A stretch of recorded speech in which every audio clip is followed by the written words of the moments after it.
This is the NBC University Theater, bringing you a full-hour dramatization of Robert Penn Warren's Pulitzer Prize novel, All the King's Men, starring Wayne Morris in the role of Jack Burton. In All the King's Men, Robert Penn Warren has written a novel which many critics feel is one of the finest fictional works of recent years, a book that may well become an American epic, a story of the conflict between the old and the new, and of the men and forces that motivate it. Because of its great power and scope, it is impossible to convey the full story in a single hour. And in presenting this radio play based on the novel, we do so in the sincere hope that it will introduce this outstanding work to many of our listeners and encourage them to an actual reading of the book. Now, All the King's Men by Robert Penn Warren. I'm Jack Burton. Here along the row where the best people had lived, this was my territory. In one of these houses I had grown up. In one had lived my father's friend, Governor Stanton, and his children, my friends Anne and Adam.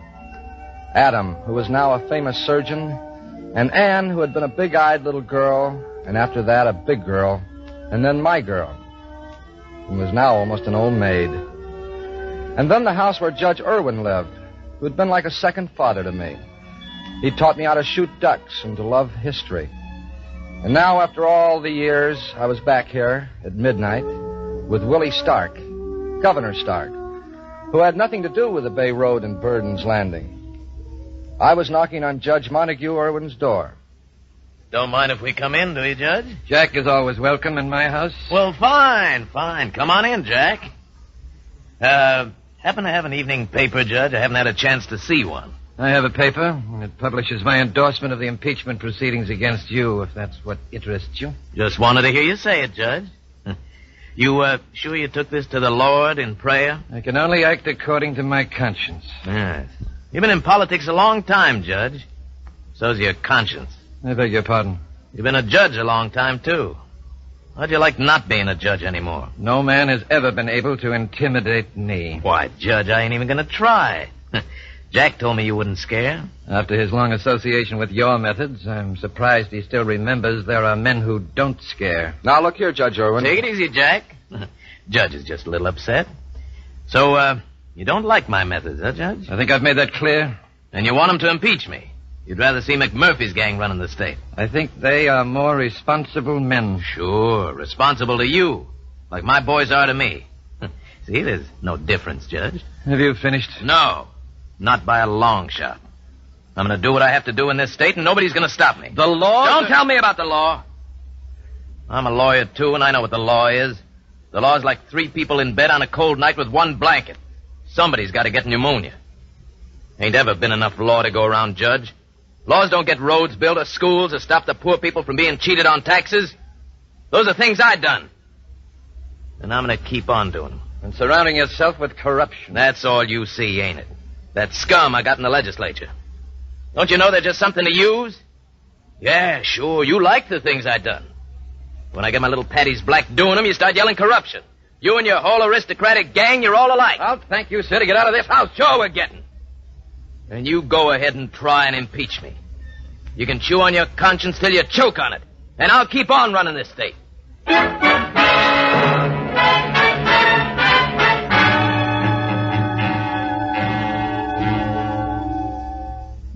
We drove the miles back to the Capitol without talking. I could see the boss was cooking a few things in his mind, and like always, I just let him cook. But they got interrupted quick enough when we got back to the governor's mansion. Lucy Stark, the boss's wife, was waiting up. Willie. Huh? Willie, you've got to do something about Tom. Tom? What about Tom? He was in an automobile accident tonight. Accident? My boy, where is he? He's all right. He's upstairs asleep. A patrol car brought him home. He was drunk, Willie. Well, if he's all right, then what are you... Willie, he's not all right. He won't be unless you make him Listen, stop. If you're going to start that talk about making Tom quit football again, you can drop it. My son's the greatest quarterback in this country. He'll be all-American. You've ruined him, Willie. He's arrogant and selfish and spoiled and idle. Oh, Lucy, let him alone. Let him be a man. Let him have fun. Goodness knows I never had any fun, and my son... He thinks the world exists for him. That's what you've taught him. But they've caught up with you, and they'll catch up with him, too, Willie. So You're against me, too. Oh, Willie, that isn't what I meant. But you... All this dishonesty they're talking about, this impeachment, the things they're saying about you. Oh, Lucy, why can't anybody understand? I do what's got to be done, and I don't care how. But I care, Willie. And I can't stand much more, but I'll tell you that. I'm going up to see if Tom's still resting. Good night.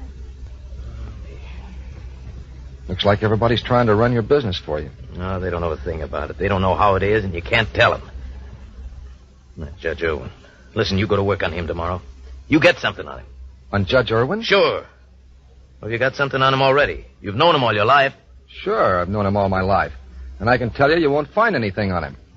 No, I won't. You find it. Suppose I don't get it before the impeachment comes up. Oh, forget the impeachment. I can bust it wide open. I just want something on him. Just to know it's there. Now, you find it. And make it stick.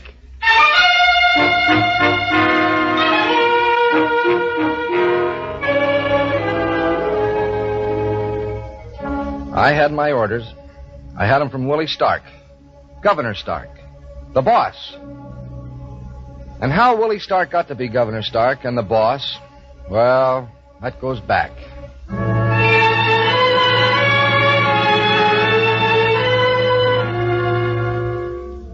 Back in 1922, they were building a schoolhouse in Mason City. There was a hookup between the Board of County Commissioners and a contract with a brickyard that made lousy bricks. He built the schoolhouse. 2 years later, the kids piled out onto the fire escape for a fire drill, and the wall gave way. And the fire escape spilled the kids 3 floors to the ground. Quite a few got killed. But it was some break for the man who'd fought against that crooked contract, the county treasurer, Willie Stark. He had the county in the palm of his hand, and the city politicians kept that in mind.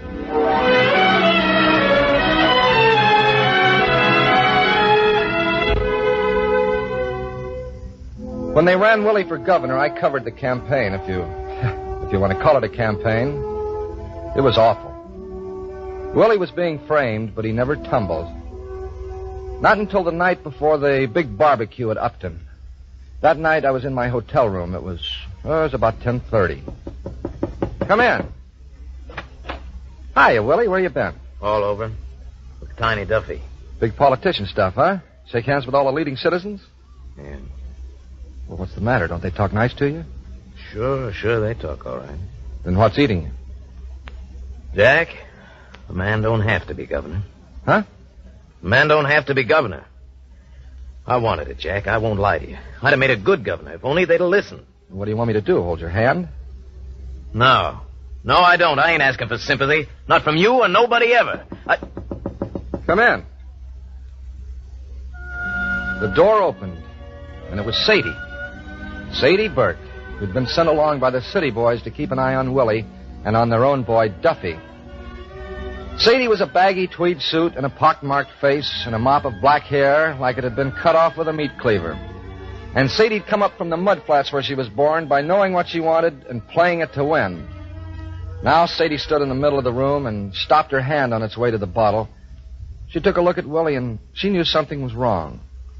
What's up? Nothing. Willie here was just saying how he's not going to be governor. Yeah? So you told him. About time. I never told him. Told me what? Why, that you're not going to be governor. Told me what? You sap. What was it? All right, you sap. You've been framed. Framed? And how? You wooden-headed decoy, you let him. You thought you were the little white lamb, and you let him. Take it easy, Sadie. You thought you were the little white lamb, and you know what you are? You're the goat. But why? Why'd they do that to me? Why? Listen, the Harrison boys put you in to split the McMurphy vote in the sticks. Now do you know? Jack, is it true? That's what they tell me. Yeah. Give me a drink. Take it easy, Willie. You're not used to that stuff. He's not used to a lot of things, but he'll get used to it. And he'll get used to being a triple-plated, spoon-fed, one-gallon sap.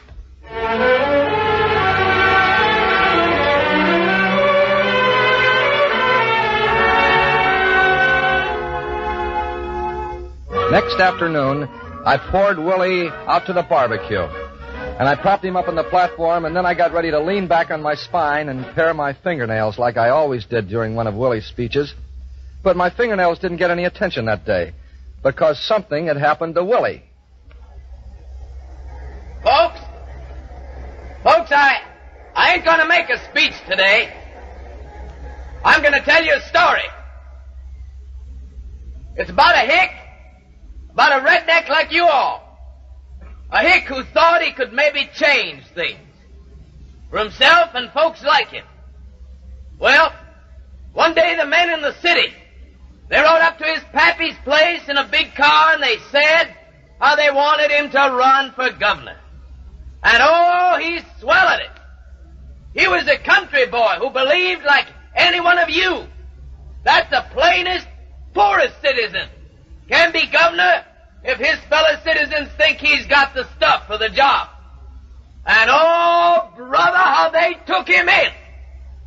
They said they wanted him to try. He told him the whole thing. And Sadie Burke listened with her eyes narrowing. And Tiny Duffy tried to stop him and couldn't. And I saw something I was going to see a lot of times, and it was always going to get me the same way. I saw Willie Stark in action. Hair down on his forehead, arms swinging, eyes bulging and glittering like something was cutting loose inside of him. Oh, they fooled. Something was that day. They fooled you 1,000 times like they fooled me. That's what they think we're for, to be fooled. But oh, we're going to fool them instead. And what I learned this day, I'm never going to forget. That what a hick wants, he got to do for himself. So when I come back to run for governor again, I'm coming on my own. And I'm coming for blood. The truth is going to be told, and by thunder, I'm going to tell it.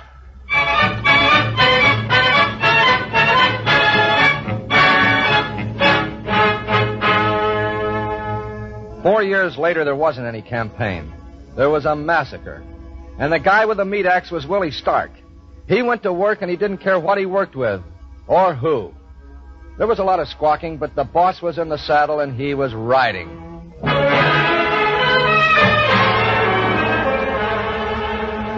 I was working for him and Sadie was working for him. I had a pretty soft job.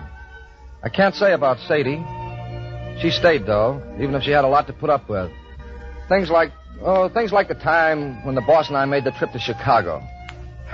That time there was a blonde ice skater with phony Swedish hair. We weren't back 2 days when Sadie knew about it. First she blew up in the boss's office, and then she came over into mine and blew what she had left over. I'll kill him. I swear it, I'll kill him. You set a high valuation on something. I'll ruin him. I'll drive him out of this state. After all I've done for him. Listen. Don't tell me. I know too much already. Who made him governor? Who put him in the big time? I reckon you mean for me to say that you did. And it's true. And now he goes and two-times me. He wasn't two-timing you. He was two-timing Lucy. Lucy. She'd have had her way. He'd be still slopping hogs in Mason City right now, and he knows it. He knows what she'd do for him. You seem to think that Lucy's on her way out. Give him time. He'll ditch her. Why, Take it easy, Sadie. Jack, what was she like? Who? In Chicago. Was she pretty? She was nothing. Forget it. Forget it. Look at my face. Look at it. It was the smallpox. Up there in that shack. My father, he'd come home drunk and start kissing me all over my face. Or else he'd just look at me and start slapping me. And that's the way I'll always be. Sadie. No matter what you do for them, they'll kiss the face. And then they'll kick dirt in it. That's the way it'll always be. Listen, you make out all right. What do you care what he does? What do you know about it? What do you know? Let him go if it's all this grief. Let him go. I'll kill him first. I'll kill him, I swear it. Listen, no matter who he runs after, he'll come back to me. He'll come back. He's got to. He can do without any of them, but he can't do without me. Do you hear? He can't do without Sadie Burke.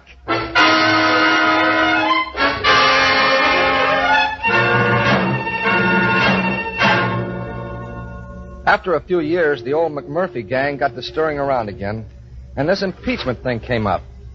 Well, the impeachment proceedings were killed before they ever got to the legislature. But the crowd didn't know that. The wool hats and the Mother Hubbards that swirled around the Capitol that day. Not singing, not yelling, just standing there. They didn't know. I did. And I wished I didn't. I wished I could have been hearing it for the first time when he came out and stood looking very small on the big steps in the flood of light. And after a long time, lifted his hand to quiet the roar. I tell you what I'm going to do. I'm going to build a hospital. The biggest and finest money can buy. For every man and woman. For free. Because it is your right. You hear? It is your right.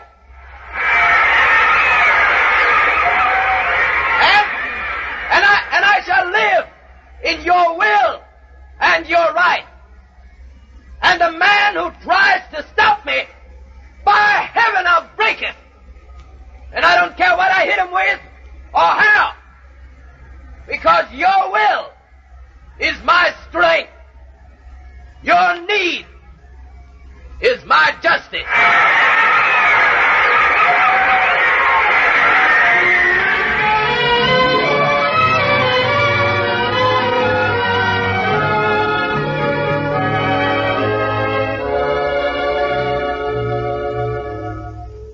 So that was licked.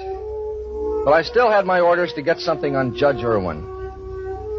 You know, the easiest thing to think about is money. So I thought about money.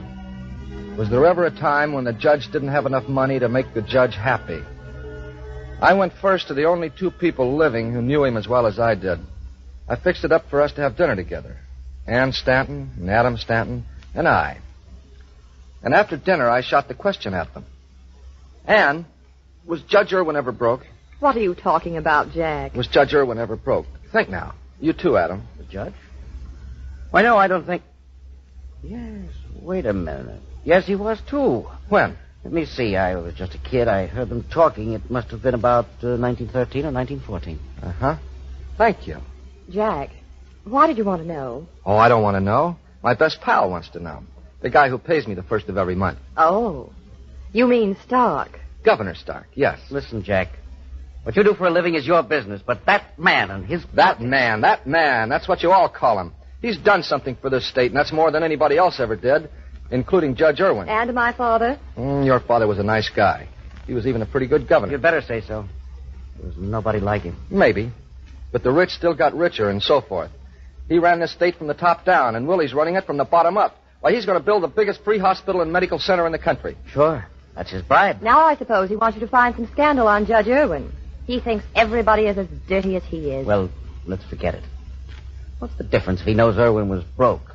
20 years ago, there's no law against it. Now, listen, I've got to be going. Oh, Adam, not yet. It's early. Not for me. I've got 3 operations in the morning. Anyway, I've had my evening's worth of politics. So long, you two. Don't get up. I'll let myself out. Jack, why do you have to spoil everything? You didn't used to be this way. That man has done this to you.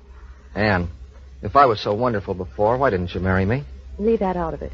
That man... There you go again. That man. Just because he came off a dirt farm instead of a plantation. You're a bunch of snobs. All right. I'm snobbish. I'm so snobbish I had lunch with him last week. You what? I had lunch with him. A cheese sandwich in the cafeteria in the basement of the Capitol. My. Governor Stanton's daughter having lunch with Governor Stark.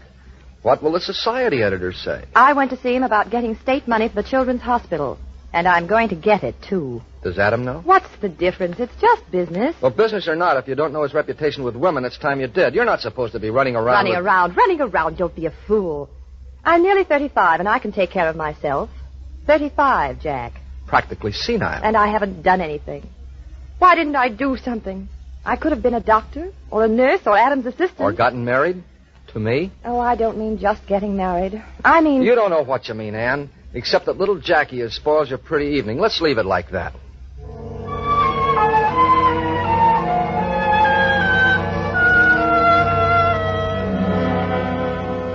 Anyway, I'd found out something I wanted to know. Judge Irwin had once been broke. You know, you go looking for the secret passage in the old house. You tap along the wall inch by inch, and you listen for the hollow sound. Here you are, young man. The records on the Irwin plantation. Thanks. What's a young fellow like you want to poke around the records in a county courthouse for? I'm just learning to read English. I want to practice. 1907. Mortgage. Montague Irwin, $42,000. Foreclosure proceedings begun March 1914. May 1914, mortgage paid in full.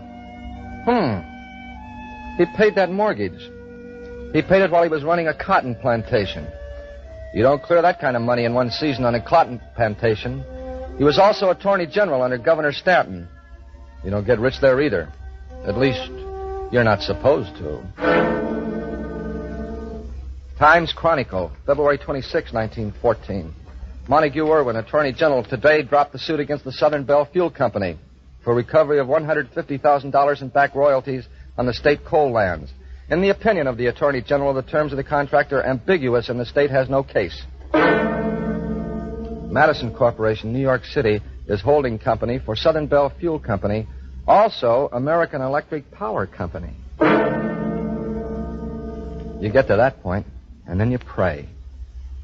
There isn't anything else to do, so you pray. You fall asleep, and right before you go to sleep, you pray it'll come to you in a dream. And it did. Just a name. A funny name, Mortimer Littlepaw. In a 5th-page headline on some old cheese-smelling newspaper someplace back in my life, the headline read, Coroner's Jury Decides Mortimer Littlepaw Death Accident. And under that, General Counsel for the American Electric Power Company.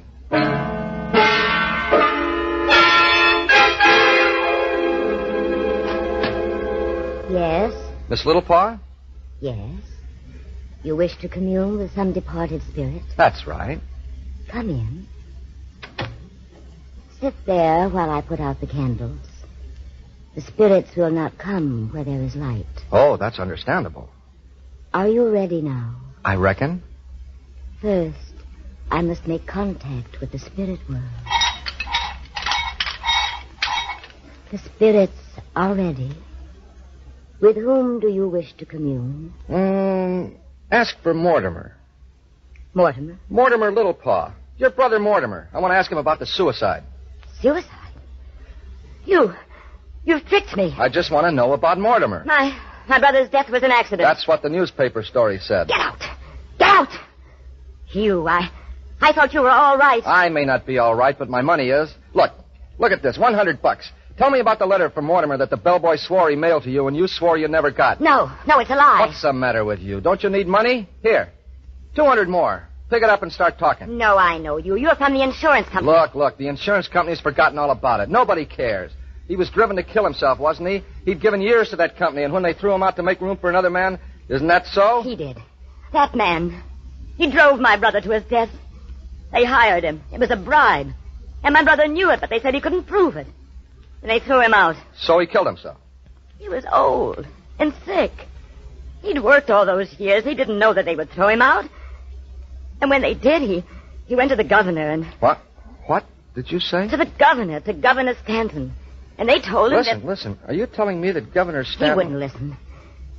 It's all in the letter Mortimer wrote me. It's all there. Where's the letter?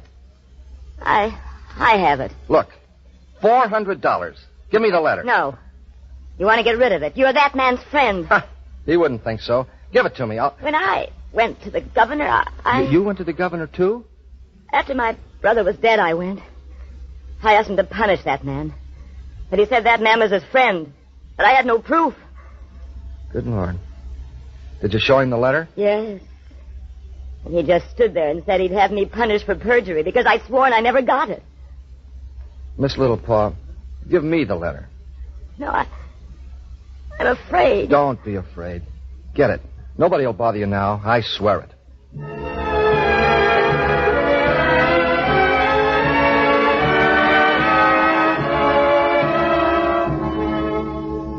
She got it, and it was all there.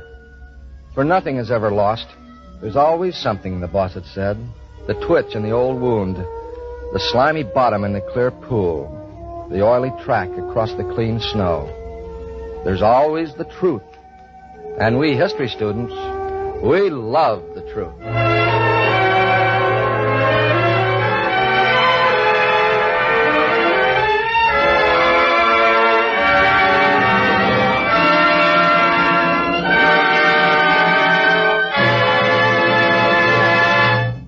From Hollywood, the NBC University Theater is bringing you Wayne Morris in a radio play based on Robert Penn Warren's novel All the King's Men. Our dramatization of All the King's Men starring Wayne Morris continues from Hollywood after a brief pause for station identification.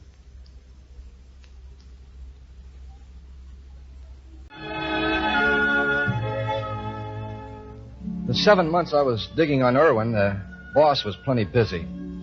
There was that hospital he had dreamed up. He had it on his mind. Tiny Duffy had it on his mind, too. Tiny Duffy, the fat politico in the striped pants from the days of that first campaign. Tiny was lieutenant governor now, because the boss just liked to keep him around to look at him and to make him sweat. Yes, Tiny had his mind on the hospital, all right. There was $6 million going into it, and Tiny was just one big overgrown itch. So one day I walked into the boss's office, and Tiny was standing on the hearthrug, and the tallow was melting off him fast. Look at him, Jack. Look at him. Tiny? You can't miss him. Look at him. Tried to trick me. You got that contractor in here, that Gummy Larson. Boss, I thought... You thought you'd trick me into giving Larson the hospital contract so you could get your No, cut. boss. Go on, get out. Get out! I'm going, boss. I'm going. Oh, can't he understand I don't want him messing with this thing?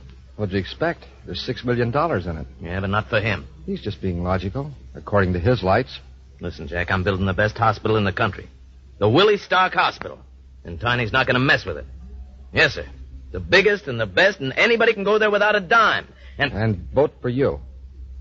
I don't care if they vote for me or not. And get that grin off your face. Listen, I'll still grin when I feel like it. Oh, Jack, can't you understand? It's going to be all the best. Oh, yeah, and the guy that'll run it, he's going to be the best, too. They told me up in New York who to get. Who? And you're going to get him for me. Dr. Adam Stanton. What? Boss, are you seeing pink elephants? You get him. Look, boss, Adam hates your guts. I'm not asking him to love me. I'm asking him to run my hospital. And I'm telling you to get him.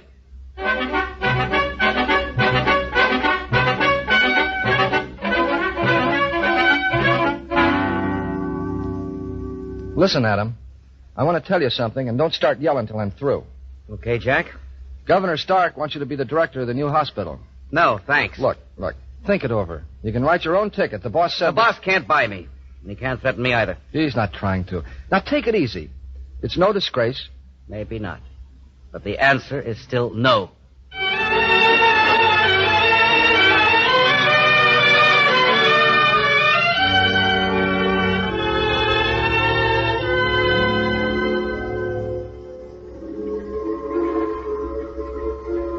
Listen, Anne, we've been walking for 2 hours. 3 more steps and we'll be in the river. All right, Jack. Let's stop here. Okay. Now, what do you want to talk about? Adam. What about Adam? Oh, you know perfectly well. You went there and told him Look, that... I just made him a proposition. Jack, you've got to make him take it. He's got to take it. Why? To save himself. There's something driving him. What? Oh, I don't know. I don't know him anymore. I went to talk to him about it, and we had such an awful row. I told him he was being selfish, and he said a man owed it to himself not to touch filth, and... Oh, Jack, why is he this way? Why? Why? Oh, because he's the son of Governor Stanton and the grandson of Judge Stanton. He's ready to throw the world away because it doesn't look like his nice, romantic, aristocratic picture of it. That's why. He's got to take it. Are you sure you mean that? Because I can make him. How? I can change his picture of the world. I can give him a history lesson. A history lesson? Mm-hmm. You remember when I asked you about Judge Irwin being broke?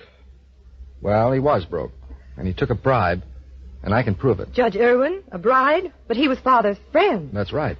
My father took a bribe? No, not that bad. Not that bad. Not that bad. Ha! I don't believe it. Oh, it's true. He knew about the judge and protected him. I've got documents to prove it. I'm sorry, but it's true. Sorry. You're sorry. You. Anne. Don't touch me. You dug it all up for that man Stark. All the lies. And now you say you're sorry. I hate you, Jack Burton. I hate you.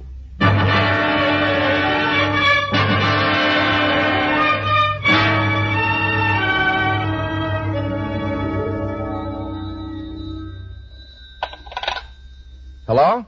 Jack? Anne, I was hoping you'd call. Jack, those papers you sent me, those photostats, I showed them to Adam. Oh, Jack, it was awful. I know. No, you don't. You can't. He loved Father so much. Yeah. What about the job? He'll do it, Jack. He told me to tell you that you could arrange everything with Governor Stark.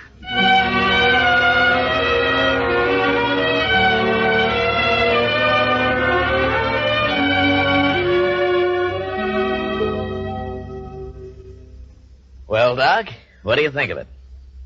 What? My hospital. I think it will do the state some good, Governor, and get you some votes. Forget the votes, boy. There are lots of ways to get votes. So I understand. It'll do good, but not unless you take it over. I won't stand any interference. Don't do that, Doc. I might fire you, but I won't interfere. Well, I told you I'd take the job.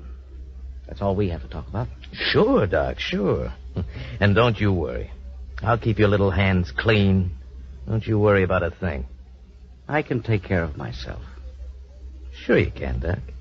And it's all your baby. What you say goes. Oh, you're a great guy, Doc. A great guy. And don't you let anybody tell you different.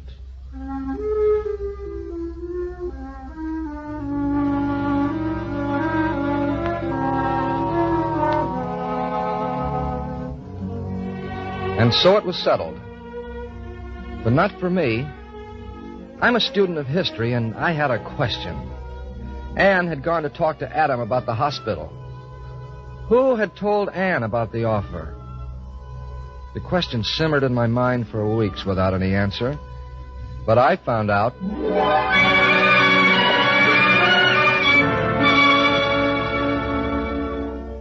I found out on a day I heard Sadie making a racket in the boss's office. I'd heard her make plenty of those rackets. They'd gotten to be mechanical. They didn't mean anything to her anymore.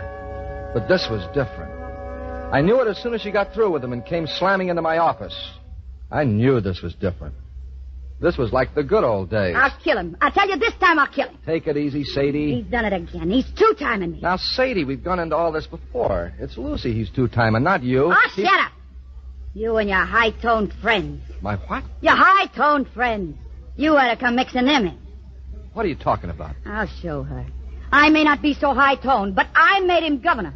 I'll show her. Sadie, what in the... You know what I'm talking about. Why don't you go in there and knock him down? I thought she was yours. Who? Well, maybe he's fixed you up, too. Like that doctor. Yeah. What's he making you director of? Sadie, you don't know what you're saying. Sadie, you're not saying that she... Yeah, she. That's just what I'm saying. Ann Stanton.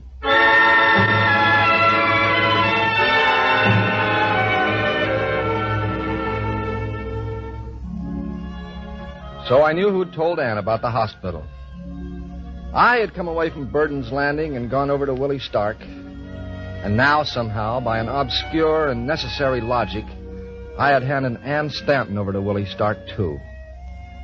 Ann, who'd been all my days and all my dreams when I was 21. Ann who had loved me. Ann Stanton, who belonged to Willie Stark.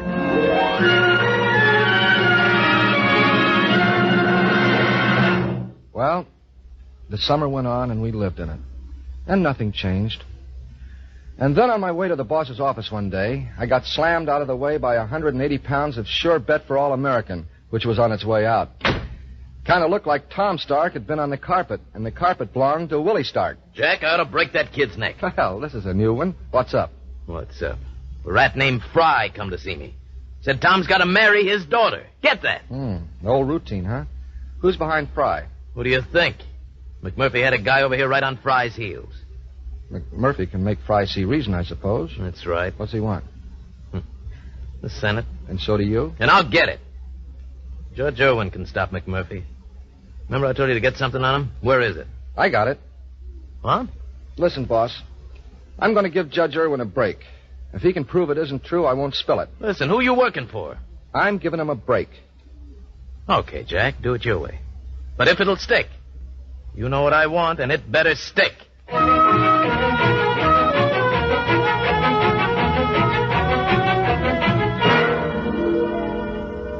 Well, Judge? You through reading? You've done quite a research job here, Jack.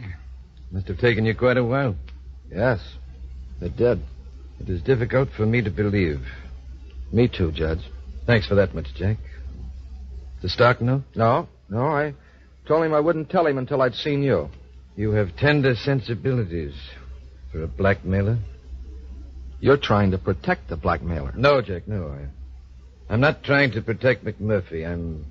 Maybe I'm trying to protect myself. You know how to do it, then. Just tell McMurphy to lay off of Tom Stark. No, Jack, no. I'll be back tomorrow, Judge. Look, you think it over and make up your mind. I know my own mind, boy. It's made up. I'll be back tomorrow, Judge. Sure, Jack, sure. You come back tomorrow. But my mind is made up.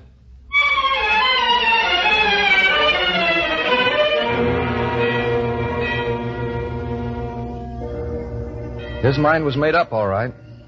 That afternoon, Montague Irwin, who'd once taught me to shoot ducks, shot himself through the heart.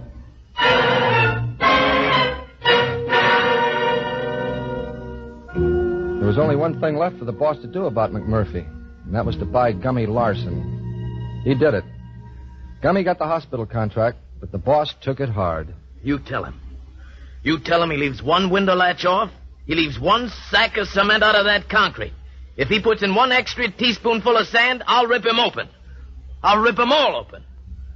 That hospital, they're putting their dirty hands on it. And it's mine.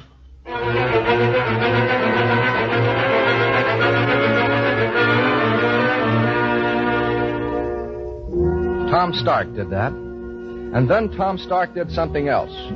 Tom Stark went out on the football field one Saturday. The 180 pounds of beautiful mechanism, the quarterback to dream about, the darling of the grandstands, went down in the scrimmage and didn't get up. The boss sent me to bring Lucy to the hospital. Willie, how is he? Now, look here, Lucy. He's all right. He's going to be all right. How is he, Willie? I told you, he's all right. You say it, but what does the doctor say? Well, I'm waiting for Stanton now, but Tom's all right. You understand? Can I see him? Yeah. Jack? Yeah? Show her the way, will you? Oh, wait. Governor Stark, Well, Doc? there's a fracture and dislocation of the 5th and 6th cervical vertebra. What's that mean? He has a broken neck. Go on. We can do either of two things. Put him in a cast, operate. Go on. The operation is the outside chance. It may be fatal. We may also find that the spinal cord has been crushed. In that case, the patient will remain paralyzed for the rest of his life. Go on. I advise the operation, but I want you to know it's radical. It's the gambler's choice. Well, do it. Mrs. Stark? Yes. Very well. I shall operate immediately. Do it. Oh, my boy. Sit down, Willie. Sit down and rest. Don't you worry, Lucy. He's going to be all right. God grant it. He will. He's got to. Lucy, Yes, Willie. you know what I'm going to do? I'm going to name the new hospital for him. For my Tom. The Tom Stark Hospital. It'll be named for him. Oh, It'll Willie, be Willie, don't you see? Huh? These things don't matter. None of them. Willie, he was my baby boy. He was our baby boy, Willie, and these things don't ever matter. Don't you see?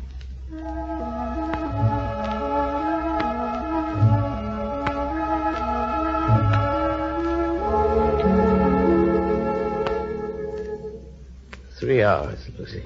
3 hours. What are they doing? Jack, why don't you go see what they're doing? Look, boss, why don't you try to lie down? You've been up all night. Lie down. Jack, don't you understand that boy in there? That's my boy.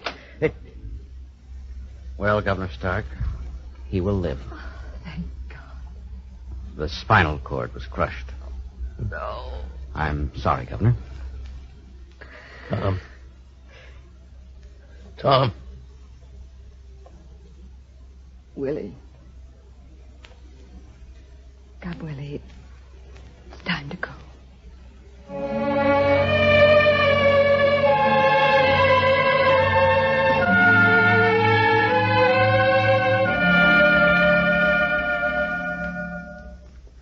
Sit down, Jack. I want you to be in on this. Tiny, Yeah, boss? there won't be any contract with Gummy Larson. Boss, you can't, boss. Yes, I can. You tell Larson. Go on, tell him. Tell him now. Go on, get out. Boss. Get out. Shut the door, Jack. Sure. Well? Boss, it doesn't matter if you kick Tiny around some more. He's built for it. But Larson's a different cookie. Listen, Jack. Don't you understand, boy? You gotta start someplace.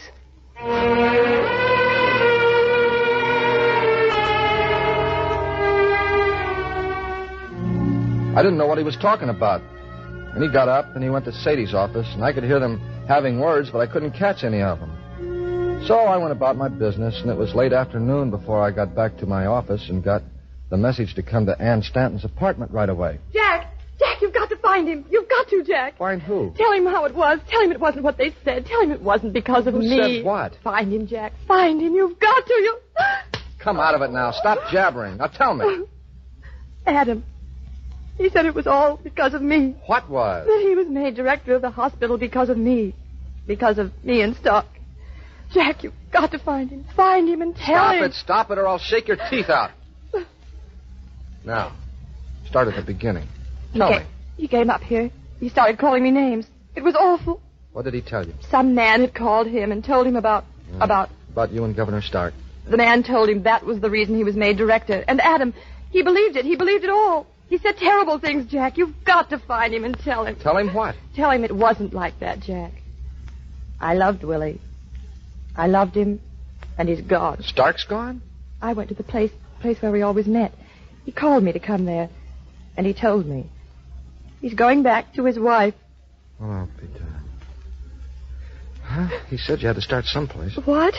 Oh, nothing. I'll find Adam. Get him. Get him, Jack. He's all I've got now.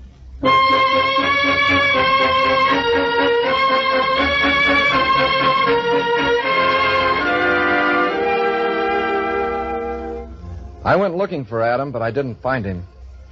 Around 9 at night, I got a message from the boss to come over to the Capitol. We walked together across the big domed lobby, crowded with men, because the legislature was in session. And then there were two shots. The one from Adam's 22 that got the boss, and the one from the state patrolman's 38 that got Adam.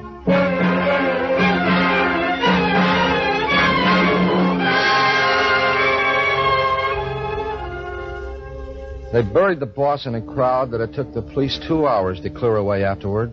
And they buried Adam with just me and Ann and a few snoopers who came around. Then for weeks I stayed at the landing to be near Ann. Then I couldn't stay there anymore.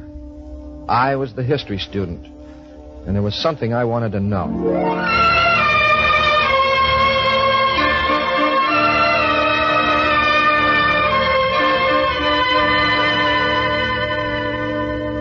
Hope you don't mind my coming to see you, Sadie. Why should I mind? How you getting on? All right. Why shouldn't I be? What do you want? Oh, I came to ask you a question. Sadie, Adam Stanton killed the boss, but he didn't get that idea himself. Somebody primed him. Sadie, somebody called Adam up that afternoon and gave him the whole works. Do you have any idea who it was? I don't need any idea. I know. Who? Duffy. How do you know? You. Why do you always have to mess in things? How do you know? Why can't you leave me alone? How do you know? Because I told him to. You Stop killed him. looking at me like that. All right, I killed him. He was throwing me over for that Lucy, and after what I did for him. You killed Adam Stanton. Adam Stanton? I killed Willie. I killed him. Yes. Well, I guess I found out what I came for. We'll fix Duffy. It won't stick in a court. There's other ways. It'll drag her into it, you know. That Ann Stanton. She'll do it. I want to get Duffy. Suits me. The world's full of Duffys. I've been knowing them all my life. I'm just thinking about one. Jack. Yeah. Let it drop. What? Let it drop, Jack. I don't get it. That Stanton girl, Jack. She's had enough to put up with, I guess. That doesn't sound like you, Sadie. Don't it? Listen, I'm not saying she's my best friend. But it'll be awful rough on her, Jack. Give her a break. Let it drop. Okay, Sadie. I'll let it drop.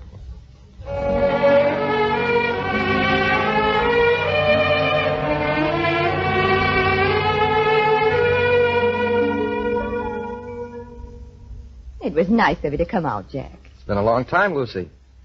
Thought I'd see how you was getting along. I've been well, Jack. And you? Oh, fine. I'm getting married to Ann Stanton. Oh. I'm glad. I hope you'll be happy. Thanks.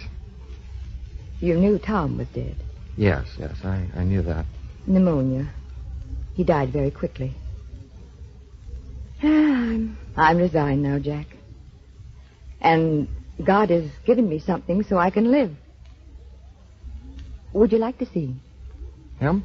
Who? I'll show you. Come on, this way. What? It's Tom's baby. It's my grandchild. You remember, Jack, that poor girl? Yeah, boy, do I. I went to see her, and I persuaded her to let me adopt him. A legal adoption? Oh, yeah. I gave her what I could.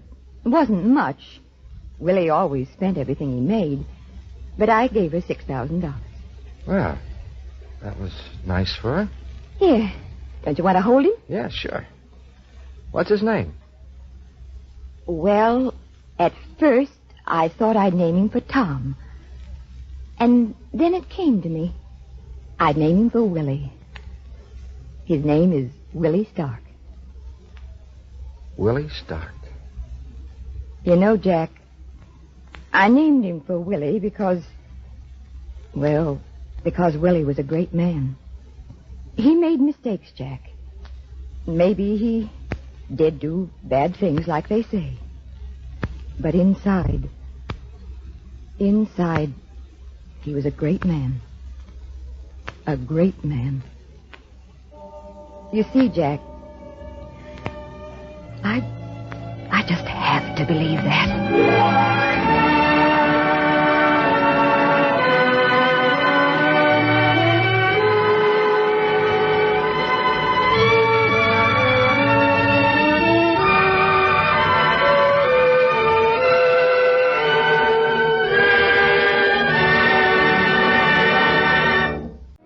This dramatization was written by Clarence A. Ross. Your intermission commentator was the distinguished author, Mr. Granville Hicks. Starred in the role of Jack Burton was Wayne Morris, who will soon be seen in the Warner Brothers picture John Loves Mary. Our cast included Paul Frees as Willie, Paul McVeigh as the judge, Lois Corbett as Lucy, Sylvia Sims as Sadie, Jacqueline DeWitt as Anne, Louis Van Ruten as Adam, Ann Stone as Lily, and Jim Nusser as Tiny. Your announcer, Don Stanley. Director of the NBC University Theater is Andrew C. Love. Original music for All the King's Men was composed and conducted by Albert Harris.